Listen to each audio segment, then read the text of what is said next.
Delete হয়ে যাওয়া message উদ্ধার করেছে সিবিআই। সূত্রের দাবি, সেখানে মেসেজে এক জায়গায় লেখা রয়েছে মেয়েটা অনেক বাড়াবাড়ি করছে, ওর ব্যবস্থা নিতে হবে। এটাই কি এই অভয়া বা এর সাথে কি রিলেটেড, প্রশ্ন অনেকেই তুলছে। দেখুন, স্বাস্থ্য দপ্তর নিয়ে বেশ কিছু আশঙ্কা মানুষের মনে দেখা দিচ্ছে। একদিকে আমরা জানতে পারছি যে ব্যবহৃত যে সমস্ত মেডিকেল ইকুইপমেন্ট তা ঘুরপথে আবার সরকারি হসপিটালে চলে আসে।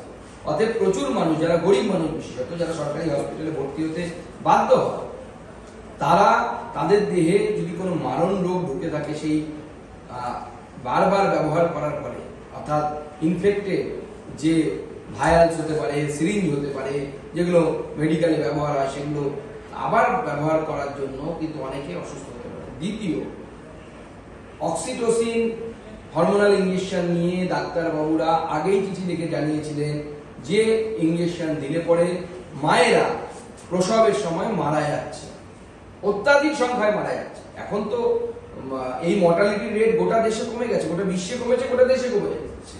কিন্তু পশ্চিমবঙ্গে হঠাৎ করে দেখা গেল যে এই এমন অক্সিটোসিন ইঞ্জেকশন রাজ্য সরকার সাপ্লাই করছে, যা দিলে পরে মরে যাচ্ছে আমাদের মায়েরা, আমাদের মেয়েরা।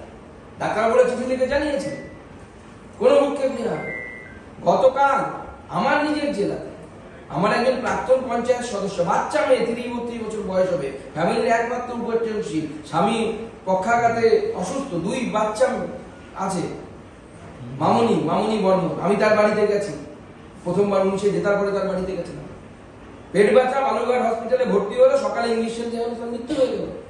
30 বছরের মেয়ে মরে গেল।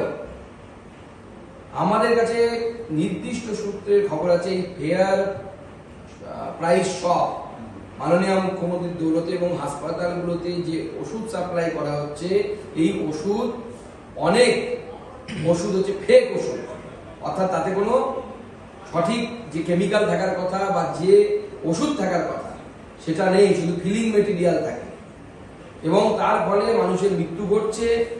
এবং মানুষ কিন্তু পশ্চিমবঙ্গের মানুষ পশ্চিমবঙ্গের স্বাস্থ্য ব্যবস্থার সম্মুখীন মানে যমরাজের সামনে দাঁড়িয়ে আছে। এবং এই মেয়েটি অনেক কিছু এগুলো জেনে গেছে, এবং মেয়েটি প্রতিবাদী মেয়ে ছিল, সেটা বারবার তিনি প্রতিবাদ করেছেন। এই মেয়েটি, সে হয়তো মারা গেছে, কিন্তু তাকে আমি স্যালুট জানাই যে এইরকম প্রতিবাদী মেয়ে, প্রতিবাদী ছেলে প্রতি ঘরে দরকার, যারা এই অত্যাচারী সরকারের বিরুদ্ধে রুখে দাঁড়াবে।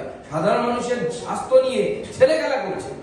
কালকে গরিব মানুষ হসপিটালে ভর্তি হবে, কেউ মারা যাবে না এর গ্যারান্টি নেই। সরকারি হাসপাতাল তো যমরাজ সমান হয়ে গেছে এখন মমতা বন্দ্যোপাধ্যায়। সরকারি হসপিটালে ভর্তি হওয়া মানে যমরাজের কবলে পড়া। আরজিকর কাণ্ডের